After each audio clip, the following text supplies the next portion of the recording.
And the Browns took center stage in their preseason game against the Buffalo Bills. Shedeur Sanders got the start. He completed his first 8 passes, put the Browns' lone touchdown on the board, and what was his last opportunity to show why he should be the starter for Week 1. Then Deshaun Watson came in for the Browns' second half and completed only 5 of 12 passes for 35 yards. He threw an interception in what ended up being a 31-7 preseason loss for the Browns. The boos were loud for the majority of the time Watson was on the field, and after the game, Watson let everyone know how he felt. I think the whole world knows it has nothing to do about the performance. It's a little bit personal than that, so I think it's a disrespectful thing. Last time I played on this field, I tore my Achilles. And that same fan base, they cheered when I got hurt. So does that have to do with, what does that have to do with anything about performance? When a person get hurt, especially for your own city, and they cheer, it's a mental battle every day. You know, I feel like I get more love on road games than I do home games. So if it is my spot and he does make me the name, maybe it's 17 away games then. I don't know. Does any of that make you regret coming here? No, I don't regret anything in my life. Okay, and then the breaking news from this morning. Adam Schefter and NFL Network's Ian Rappaport reporting that Watson will be the season starter for the Cleveland Browns. He will open the season against the Jaguars on the road in Jacksonville. And so we know now that the Browns have named their starting quarterback, and it is indeed, despite what happened over the weekend, Deshaun Watson. How surprising was this move by the Browns? The Browns have surprised me a lot for the 30 years since they've come back into the NFL. This might be the most surprising in the sense that I thought Deshaun Watson was going to win the quarterback competition for the entirety of training camp, but then you hear a press conference where he antagonizes fans. He says it's personal that they boo him. Buddy, it is not personal. It is the most performance-based booing I've ever seen because you're the avatar for the worst trading contract in football history. Do you have any regrets? Yeah, he has no regrets about getting $230 guaranteed $1 million, which keeps him on the roster, and the restructures cost him the dead money that keeps him there for the entire year. They can only send him home, which they're simply not going to do, even though they probably should. I am surprised they did not use this as an out. I am surprised that Deshaun Watson, who if he just didn't say anything, would have been named the starter. They wouldn't have booed any more than they currently do. Now he's made an enemy of anybody in Cleveland who wasn't booing him in the first place. This is a frustrated fan base that deserves to be able to boo, even in the context of the Cleveland Browns. They thought, you know that jersey, Dan Orlovsky, of all the Cleveland Browns quarterbacks, and it's got Charlie Fry and Cody Kessler and Doug Peterson's on there. Guess what? Deshaun Watson, you're just another name there. Another bad Cleveland Browns quarterback. That's all you are. You're not special other than your contract and your trade. You're Cody Kessler. You're Charlie Fry. You just make more money, and this is not personal. It's business. It's an embarrassing decision for the organization. I stand by that. April or March of 25, the owner came out and said, we took a big swing on the quarterback. We thought we had him. We didn't. We don't. You just named him the starter. There would only have been one thing that could have made me think naming Deshaun the starter made some type of sense. Is if we go back to the press conference and those questions are asked and he sits there and says, I haven't held up my end of the bargain, both in injury and performance. And the boos aren't fun, but this is what comes with being a starting quarterback in the NFL. And I get it from a fan base. I wish I was playing more and I wish I was playing better, but I haven't.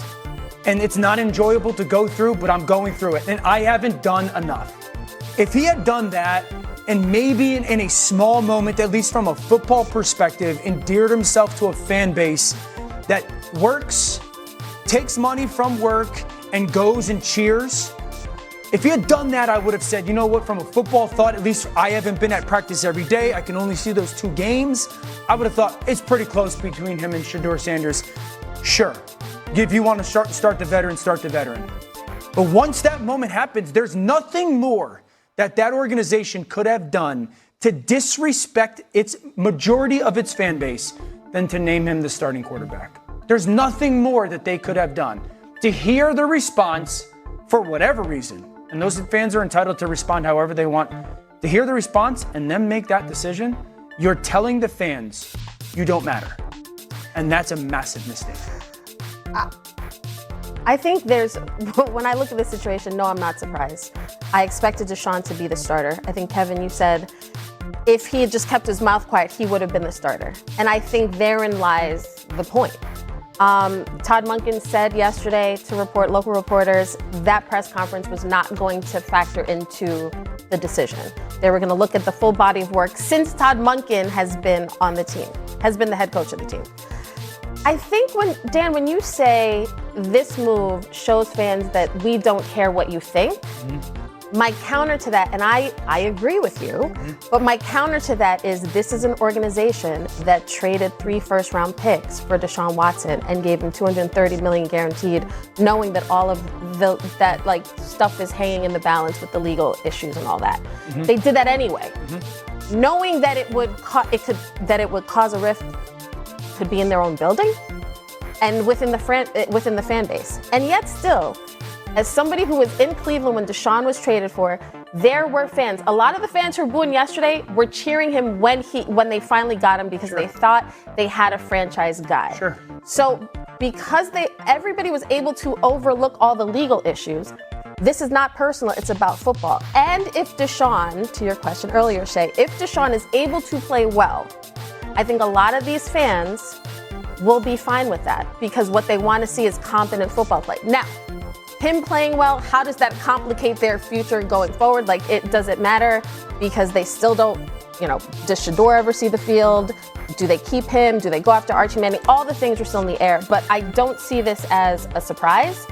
If you've been covering the Browns as long as I have, this is not surprising. And for the fans, if they're really upset about it, to your point, don't show up. I would not go to that Week 3 game. Like you said, don't show up. But keep in mind, I didn't get my money. 3 of their first 5 games are on the road. The decision to move on from Deshaun is in his hands. Because even in the first 2 games, those road games, he doesn't play well.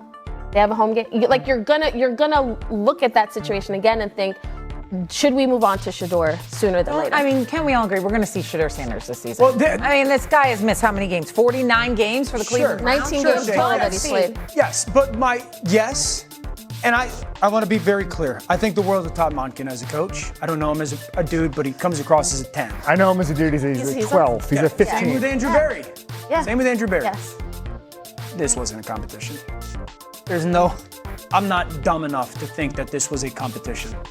I haven't been to every practice, but I've been paying attention to the people that are there every day, and by all accounts, it's been relatively even. There's been days where Shedeur was better, the days where Deshaun was better. So if it was relatively even, the preseason games were relatively even, one is significantly younger, and one has that press conference, the decision would have been a very clear decision to start Shedeur Sanders. This wasn't a competition. Is it at all problematic we waited this long to name the starter?